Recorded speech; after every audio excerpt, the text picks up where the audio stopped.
Hello दोस्तों, welcome to your YouTube channel science foundation. तो दोस्तों, आज फिर से एक बार आपके अपने यूट्यूब चैनल साइंस फाउंडेशन पर आपका बहुत बहुत स्वागत है। तो आज दोस्तों हम देखने जा रहे हैं अपनी जो बीएससी थर्ड ईयर है उसमें इनऑर्गेनिक केमिस्ट्री के मोस्ट इम्पोर्टेंट क्वेश्चन जो कि आपके एग्ज़ाम के लिए वेरी इंपॉर्टेंट होने वाले हैं। तो दोस्तों स्टार्ट करते हैं आज के पहले क्वेश्चन से। आप इन सभी क्वेश्चनों को अच्छी तरह से तैयार करके अपनी एग्ज़ाम में जाएंगे और अच्छी तरह से इन क्वेश्चनों को अपनी नोटबुक में टिक करके अच्छे से अपने एग्ज़ाम के लिए प्रिपेयर होके जाएंगे, ठीक है। और अपनी यूट्यूब चैनल साइंस फाउंडेशन पर आपको इम्पोर्टेंट क्वेश्चन की ये सुपर सीरीज दी जा रही है।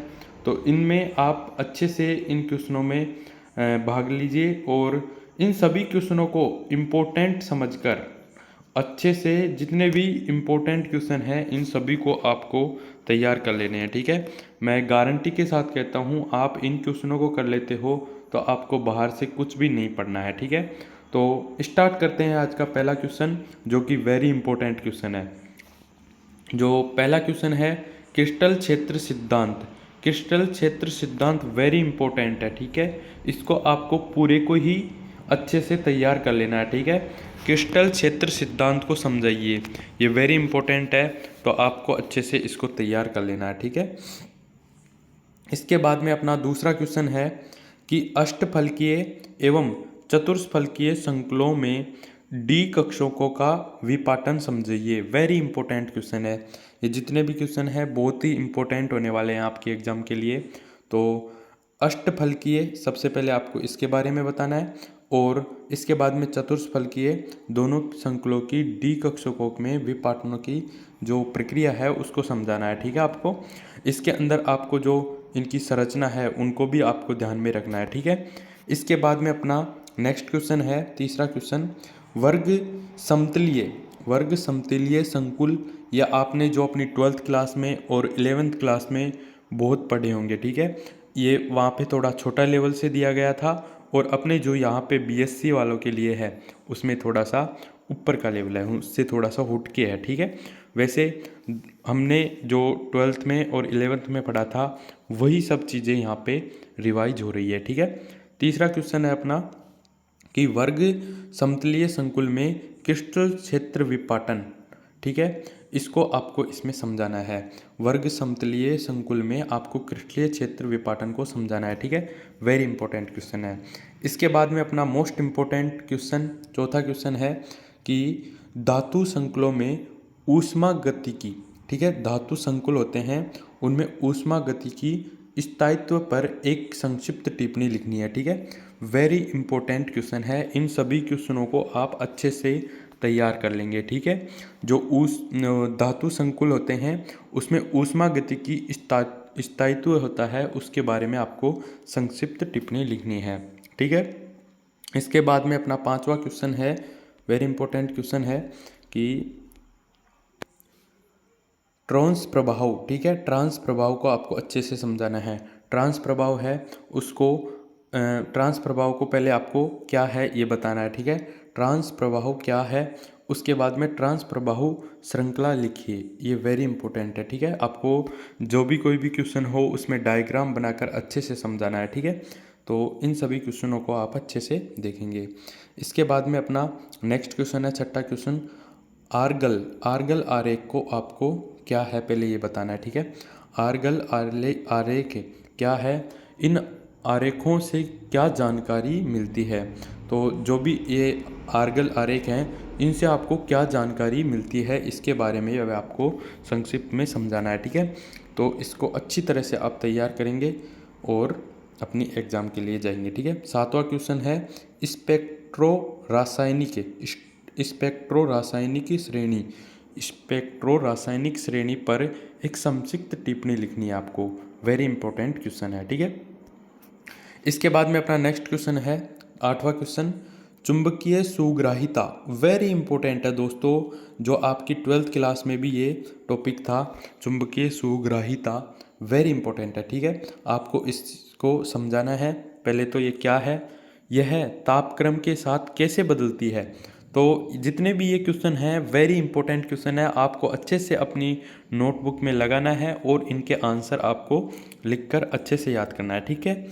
चुंबकीय सुग्राहिता क्या है, यह तापक्रम के साथ कैसे बदलती है, इसको आपको अच्छे से समझाना है। जो अपना तापक्रम है उसके साथ, जैसे ताप बढ़ाएंगे तो क्या होगा, घटेगा तो क्या होगा, चुंबकीय सुग्राहिता पे क्या प्रभाव पड़ेगा, तो इसके अंदर आपको इसके बारे में बताना है, इसके साथ कैसे बदलती है, ठीक है। यह आपको अच्छे से समझाना है। इसके बाद में अपना नेक्स्ट क्वेश्चन है 9वां क्वेश्चन, वेरी इंपॉर्टेंट क्वेश्चन है। डी संकरण, डी संकरण, ठीक है। डी संकरण के लिए एक नियम होता है वर्ण नियम, वर्ण नियम वेरी इंपॉर्टेंट है, इसको आपको समझाना है, ठीक है।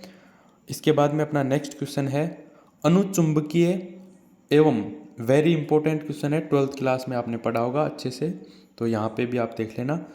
इन दोनों में क्या है ना, अंतर भी पूछ लेता है। तो अनुचुंबकीय क्या है और प्रतिचुंबकीय क्या है, इन दोनों को आपको समझाना है, ठीक है। और आपको मैं एक बात बता दूँ, आपने जितने भी जो अपनी बोर्ड की एग्ज़ाम है, वो ये 12th की एग्ज़ाम थी, उसमें भी आपने जैसे बोर्ड पेपर दिया होगा, उसी प्रकार से आपका जो ये पेपर होता है बीएससी वाला, इसके अंदर आपको सबसे पहले कोई भी टॉपिक है उसको समझाने से पहले सबसे पहले उसका हेडिंग डालेंगे। जो अपना ब्लैक पेन होता है उसका यूज़ कर सकते हो आप, तो ब्लैक पेन से आप सबसे पहले उसका हेडिंग डालेंगे, जो भी कोई भी टॉपिक है उसको समझाना है। और उसके बाद में आपको अच्छे से उसके बारे में जितनी भी आपको जो भी जानकारी है, जैसे अनुचुंबकीय है पहले उसका आपको हेडिंग डालना है, फिर उसके बारे में आपको एक सीरीज में बताना है, ठीक है। और अगर आपको इसका कुछ भी डायग्राम या उदाहरण दोनों मिले तो उसको आपको नीचे लिख देना है, ठीक है। उसी हिसाब से आपको जो अपना ये प्रतिचुंबकीय है उसको भी एक साइड लिख देना है, ठीक है। तो क्या है ना, एग्जामिनर होता है उसको आपको जैसे आप थोड़ा सा उसमें कम भी लिखते हो या फिर कुछ डेफिनेशन में थोड़ा कम भी लिखते हो या फिर कुछ त्रुटि भी हो जाती है, तो ये लिखने के तरीके से आपको एग्जामिनर है वो बहुत अच्छे मार्क्स दे सकता है, ठीक है। तो जैसे अनुचुंबकीय और प्रतिचुंबकीय आपको ये वेरी इंपॉर्टेंट क्वेश्चन है। तो इसके बाद में अपना 11वां क्वेश्चन है, वेरी इंपॉर्टेंट है कि जिगलर, जिगलर नाटा, ये भी बहुत ही इंपॉर्टेंट था, ठीक है। 12th क्लास में बहुत ही इंपॉर्टेंट था। तो आपको जैसे 12th में पढ़ा होगा, तो जिगलर नाटाब उत्प्रेरक वेरी इंपॉर्टेंट था। तो आपको इन क्वेश्चनों को अच्छे से हल्के में नहीं लेना है, बिल्कुल भी हल्के में नहीं लेना है, और इन सभी क्वेश्चनों को अच्छे से तैयार कर लेना है, ठीक है। तो इसको आपको समझाना है, हेडिंग डालना है पहले, और फिर इस उत्प्रेरक के बारे में आपको अच्छे से समझाना है, ठीक है। इसके बाद में अपना जो 12वां क्वेश्चन है कार्बन लिथियम यौगिक बनाने की विधि क्या है, ठीक है। कार्बन लिथियम, ठीक है, कार्बन लिथियम यौगिक बनाने की विधि लिखिए, ठीक है। वेरी इंपॉर्टेंट है, इसको भी आपको जो इसके बारे में विधि है उसको बताना है, ठीक है। पहले इस यौगिक का जो वर्णन करना है, थोड़ा सा इसके बारे में लिखना है, उसके बाद में आपको जो इसकी विधि है वो बताना है, ठीक है। तो इसके बाद में अपना नेक्स्ट क्वेश्चन है कि धातु कार्बोनिल क्या है, वेरी इंपॉर्टेंट है, ठीक है। इसको भी आपको अच्छे से तैयार कर लेना है। इसके बाद में अपना 14वां क्वेश्चन है हीमोग्लोबिन पर एक संक्षिप्त टिप्पणी लिखनी है। जो हीमोग्लोबिन है वेरी इंपॉर्टेंट है दोस्तों, हीमोग्लोबिन पर एक संक्षिप्त टिप्पणी लिखिए, ठीक है, वेरी इंपॉर्टेंट है। इसके बाद में अपना 15वां क्वेश्चन है कि मायोग्लोबिन क्या है, इसकी संरचना तथा कार्य प्रणाली के वर्णन करने हैं आपको, ठीक है। जो मायोग्लोबिन है, मायोग्लोबिन क्या है पहले तो आपको ये बताना है, और इसकी संरचना बतानी है आपको, और इसकी जो कार्य प्रणाली है ये किस तरह से आपका मतलब जो कार्य करती है उसके बारे में आपको अच्छे से समझाना है, ठीक है। तो आज की क्लास में ये 15 क्वेश्चन वेरी इंपॉर्टेंट क्वेश्चन है, आप सभी इन क्वेश्चनों को तैयार करेंगे और आपको जल्दी नेक्स्ट क्वेश्चन, जो नेक्स्ट इंपॉर्टेंट क्वेश्चन की सीरीज है वो देखने को मिलेगी। आप अपने यूट्यूब चैनल साइंस फाउंडेशन की जो प्लेलिस्ट है उसमें जितनी भी क्लासें हैं वो आपको मिल जाएगी सीरीज वाइज, आप उन्हें जाकर चेकआउट कर सकते हैं और अच्छे से अपनी स्टडी को जारी रखें और अपनी पढ़ाई है उसको मतलब मन लगा के अच्छे से पढ़ाई करिए, ठीक है। और अपने यूट्यूब चैनल साइंस फाउंडेशन को सब्सक्राइब करेंगे, लाइक शेयर कमेंट ज़रूर करेंगे। आपको लाइक करना है और जितने भी आपके जो दोस्त हैं, जितने भी स्टूडेंट हैं बीएससी वाले, उनको सबको वीडियो शेयर करेंगे। ठीक है। जय हिंद, वंदे मातरम।